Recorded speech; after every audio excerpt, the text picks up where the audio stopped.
তো প্রথমত বলি আপনাদেরকে যে আজকে আমার আলুর গাছের বয়স কতদিন। তো আপনাদেরকে দেখাই যে আমি কি স্প্রে করব আজকে। আসসালামু আলাইকুম সম্মানিত দর্শক মণ্ডলী, মামা ভাগ্নে এগ্রিকালচার ইউটিউব চ্যানেল এবং ফেসবুক পেজের পক্ষ থেকে আমি গোলাম রব্বানী আপনাদের সাথে আছি।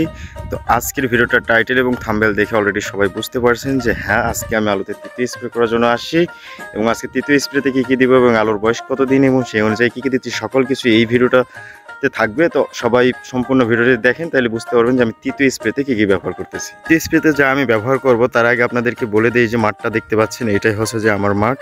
আর এটাতে আজকে আমি স্প্রে করব। ওই যে ওইখানে স্প্রে মেশিনটা আমার রাখা আছে, ওখান থেকে পানি নিয়ে স্প্রে করব। তো প্রথমত বলি আপনাদেরকে যে আজকে আমার আলুর গাছের বয়স কতদিন। এগুলো আমি লাগাইছিলাম যে নভেম্বর মাসের 31 তারিখে, দ্যাটস মিন নভেম্বরের শেষের দিকে, মানে ডিসেম্বরের শুরুতে। তো ধরে নেই ডিসেম্বরই 1 তারিখ থেকে আজকে 14 তারিখ। তো আজকে 14 তারিখে আমি ভিডিও বানাইতেছি। তো টোটালি আজকে দিয়ে আলুর বয়স 45 দিন কমপ্লিট হয়েছে এবং কি কীটনাশক এই 45 দিন আমি স্প্রে করব সেগুলো আপনাদেরকে দেখাবো। চলেন, এই যে দেখেন গাছের গ্রোথ এবং গাছের ইয়েটা আর মাশাআল্লাহ অনেক সুন্দর আছে। তো যাই হোক, এগুলো হচ্ছে রোমানা জাতের আলু। তো আপনাদেরকে দেখাই যে আমি কি স্প্রে করব আজকে। আপনারা দেখতে পাচ্ছেন এখানে আমি কয়েকটি কীটনাশক, ছত্রাকনাশক এবং ভিটামিন ব্যবহার করতেছি 45 দিন বয়সে। আর তার থেকে আরেকটা বড় কথা বলিনি, আমি দৈনন্দিন জীবনে এবং আমি আমার চাষবাদ ক্ষেত্রে যা যা ব্যবহার করি এবং যা কিছু করি সেগুলাই নিয়ে আপনাদেরকে ভিডিও দিই। আমি অগ্রিম কোনো ভিডিও দিই না, আমি যেদিন যেটা ব্যবহার করি সেটারই ভিডিও দিই আপনাদেরকে। তো অবশ্যই আমি যেগুলো দিই এগুলো টোটালি অথেন্টিক বা আমি নিজে ব্যবহার করে রেজাল্ট ভালো পাই বিধাই কিন্তু আপনাদেরকে জানাই।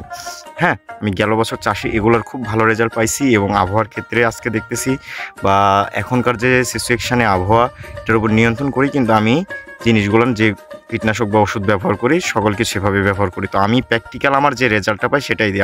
অন্যদের মতো অন্যান্য ইউটিউবার যারা আছে বা ভিডিও মেকিং যারা করে তারা কিন্তু দেখবেন যে বিভিন্ন রকমের, মানে তারা কোম্পানির প্রমোশন করে বা কোনো কোম্পানির প্রমোশনের জন্য আমার এসব কিছু না, আমি আমার নির্দিষ্টতাই আমি দিই। তো আপনাদেরকে আরেকটা কথা বলি যে দেখেন এখানে যে আমি ফ্লোরাটা ব্যবহার করতেছি, আমি এখানে ফ্লোরা ব্যবহার করতেছি, ইমিটাপ ব্যবহার করতেছি শোষক পোকার জন্য, ভেক্টিন ব্যবহার করতেছি মাকড়ের জন্য। পাতা অনেক সময় কুকরি হয়ে উপর দিকে উঠে যায়, যেটা আপনারা দেখতে পাচ্ছেন স্কিনের উপর কীভাবে কুকরি হয়ে উপর দিকে ওঠে।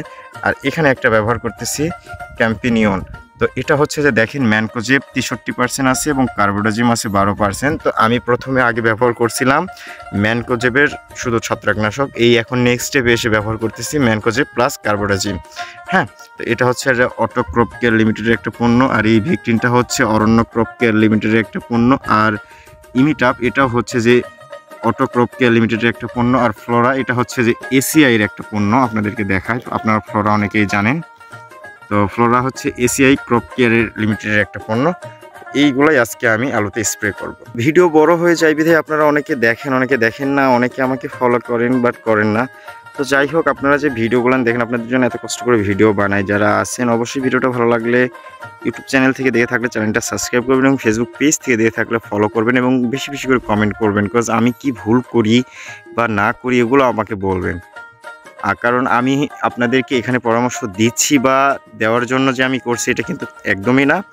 এগুলো হচ্ছে যে আমার মূলত যে আমি যে কাজগুলো এই বয়সটাতে করতেছি এটা আমার স্মৃতিতে থেকে যাবে সারা জীবন। আমার যখন ইচ্ছে তখন আমি এটা দেখতে পারবো যে আমি কি ব্যবহার করছিলাম, ওই টাইমটাতে আমি কি করছিলাম। এটার জন্য আর কি মূলত কিন্তু আমি এই ভিডিওগুলো তৈরি করে থাকি এবং এর মাধ্যমে যদি আপনাদের কিছু উপকার এসে থাকে তো আপনাদেরও হইলো, এই আর কি আমার মূল টার্গেট। তো সবাই ভালো থাকবেন, সুস্থ থাকবেন আর আমার জন্য দোয়া করবেন। আল্লাহ হাফেজ।